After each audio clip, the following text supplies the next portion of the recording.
People have asked me to talk about what has recently happened with Twitter. Remember back in October when I kind of overreacted from that perspective? I found out that you could report someone for disagreeing with my opinion, and people have told me it was just there to weed out bunk reports. So, less than 6 months later, we've got the Twitter Trust and Safety Council. This has everyone up in arms. Not talking about any of the groups within it yet, the purpose of the Twitter Trust and Safety Council, which yes, does sound very Orwellian, is stated to be thus: a new and foundational part of our strategy to ensure that people feel safe expressing themselves on Twitter. Our Trust and Safety Council will help us tap into the expertise and input of organization and experts at the intersection of these issues more efficiently and quickly. In developing the council, we are taking a global and inclusive approach so that we can hear a diversity of voices from organizations including safety advocates, academics, and researchers focused on minors, media literacy, digital citizenship, and efforts around greater compassion and empathy on the internet. Grassroots advocacy organizations that rely on Twitter to build movements and momentum. Community groups with an acute need to prevent abuse, harassment, and bullying, as well as mental health and suicide prevention. This is destined to fail. I can tell you that right now, right here. This is destined to fail. Either this thing will die, or Twitter will die trying to keep it alive. Either people will stop using Twitter altogether, or people will over-abuse reporting, and the system will be largely ineffective. I personally feel that the former is far more likely. Sorry, Twitter, but there are no grassroots advocacy organizations that rely on Twitter. With Twitter, you can only send 140 characters to the public, essentially. When it comes to building an organization and gaining momentum, literally any other social media platform would be better than Twitter. Greater compassion and empathy on the internet. I'd love that. I'd also love it if we can breathe in space without a spacesuit.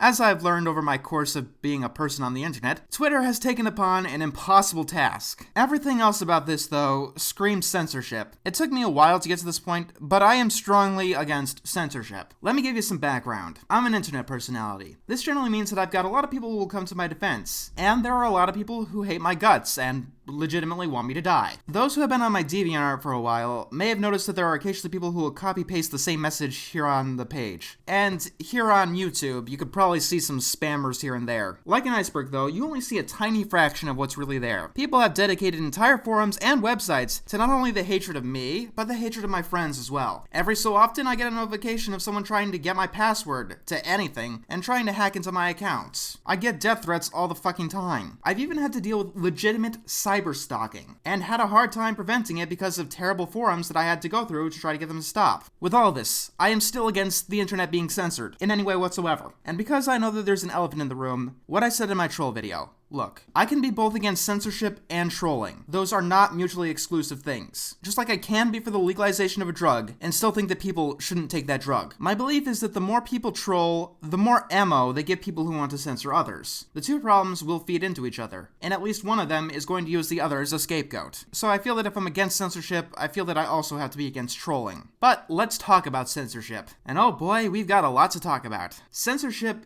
isn't a black and white issue. In the United States, we have the freedom of speech, and pretty much every other democracy in the world also has this freedom, because it is important. Freedom of speech is the most important right that a citizenry has. For a government to become totalitarian, they need to remove the freedom of speech. I made a video going into this a while back. The United States government has had mixed results with this. For example, many of our government-funded public schools have banned books, and banning books undermines the freedom of speech. The two most common reasons for banning books in the United States are language, like The Adventures of Huck Finn and The Catcher in the Rye, and sexual themes, like in Flowers for Algernon. This makes sense. We don't want kids and young adults exposed to these ideas before they're ready. And therein lies the rub. The entire point of censorship. It's not about preventing people from speaking. It's preventing people from listening. Let me put it this way. If someone calls up to you and calls you a jackass, how do you feel? This depends on a lot of factors. If you're obviously not a jackass, and everyone knows that you're not a jackass, it's obvious that this guy here is just an asshole and trying to rile you up. But what if he wasn't the first? What if everyone was calling you a jackass? Well, considering that you have the same freedom of speech that he does, you do have the ability to defend yourself, or change to not be a jackass, because you very well might be a jackass in that situation. Or you could try to get a law passed that stops people from calling you a jackass. People are still going to think you're a jackass, but assuming that people will follow the law, they can't tell each other that they think you're a jackass. And you very well are probably a jackass in this scenario because you got a law passed restricting people's freedom of speech. These people see others are faking smiles around you out of fear from the law. and so they do it too. And when you imagine a government in your place, you could see how this can be a very dangerous thing. Criticism makes us better. When we censor something, it proves we're afraid of it. And in some ways, it gives them power. If something is truly a bad idea, it's absolutely horrid and despicable, it tends to die in the public discourse. For example, we don't censor the Westboro Baptist Church or the Ku Klux Klan. And guess what? They're seen as monsters with terrible ideas in pretty much all of our society. Their ideas don't get very far. But what if a bunch of people with terrible ideas get together and actually try to make a difference by passing laws for their ideas? Every type of government has a dark side, and this is democracies. It tends to be called the tyranny of the majority, and has led to lynchings, kangaroo courts, demonization, and witch burnings. No form of government is perfect, and yes, this includes anarchy.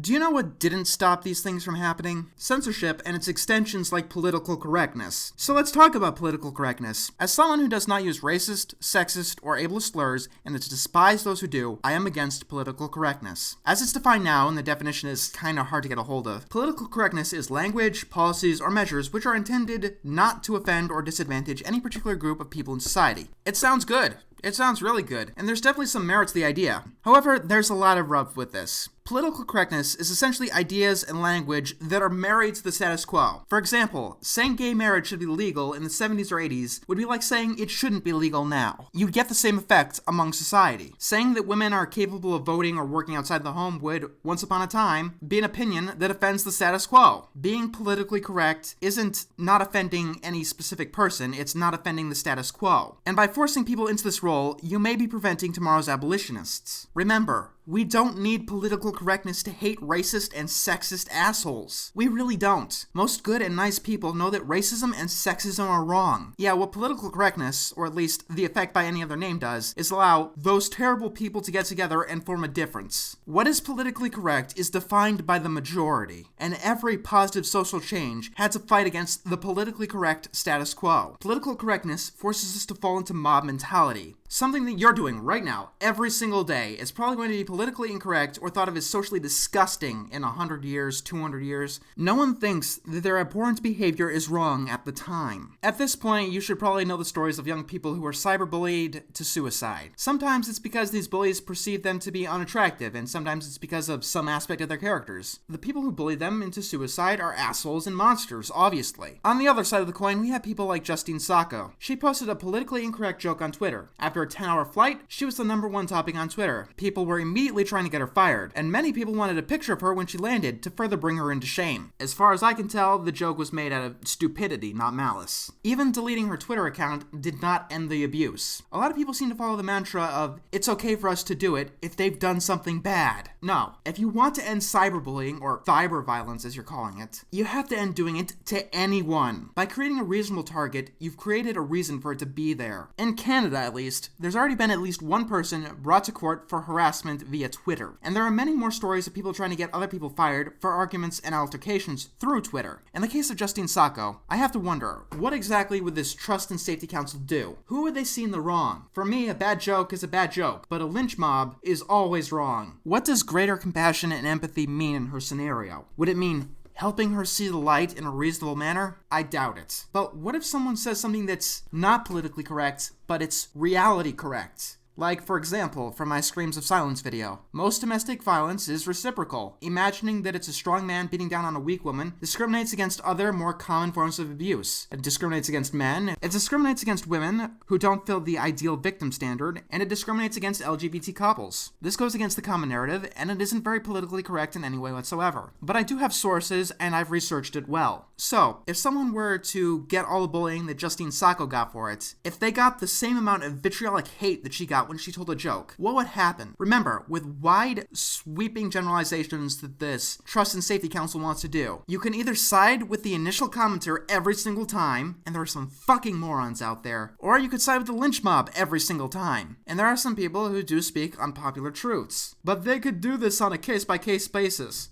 No, they can't. For example, YouTube. Hi, YouTube. YouTube uses computers that are absolutely broken to get every single copyright case they can. And it always screws up. People have been complaining about it for years. DeviantArt actually does use real people with their abuse policies. And it could take you up to months to deal with this person who is cyberstalking or harassing you. Twitter claims that they have 320 million users. Mathematically, how many people would you need to deal with even 1% of the comments in one day? From the About section of the Twitter Safety and Trust Council, Twitter empowers every voice to shape the world. But you can't do that unless you feel safe and confident enough to express yourself freely and connect with the world around you. That is the stupidest fucking shit I've ever heard. If you're feeling 100% safe and confident expressing yourself, you're probably talking into an echo chamber. I mean, think of the civil rights movement. They certainly did shape the world, and they intentionally put themselves in physical and social danger to do so. To say that they couldn't is not only offensive, it is one of the stupidest things I've ever seen written on the internet. Bravo, Twitter. You done goofed. To help give your voice more power, Twitter does not tolerate behavior intended to harass, intimidate, or use fear to silence another user's voice.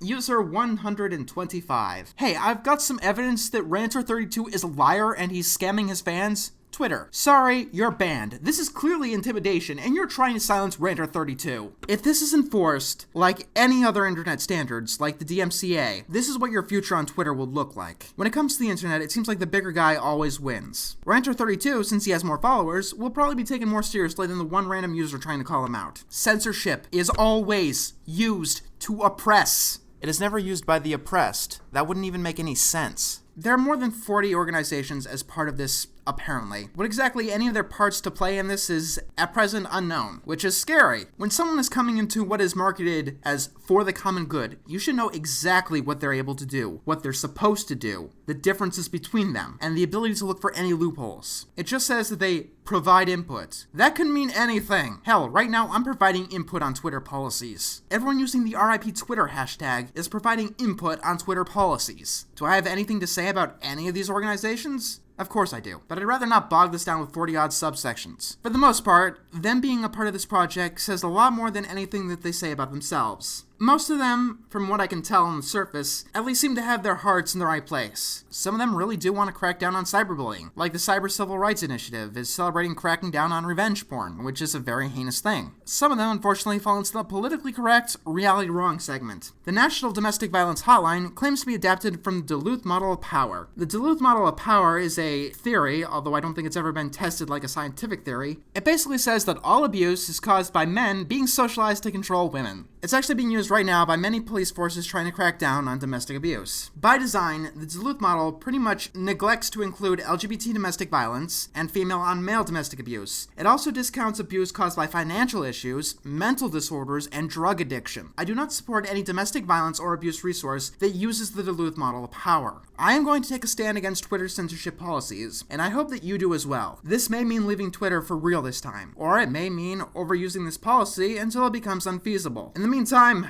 place your bets. How long do you think this is gonna last?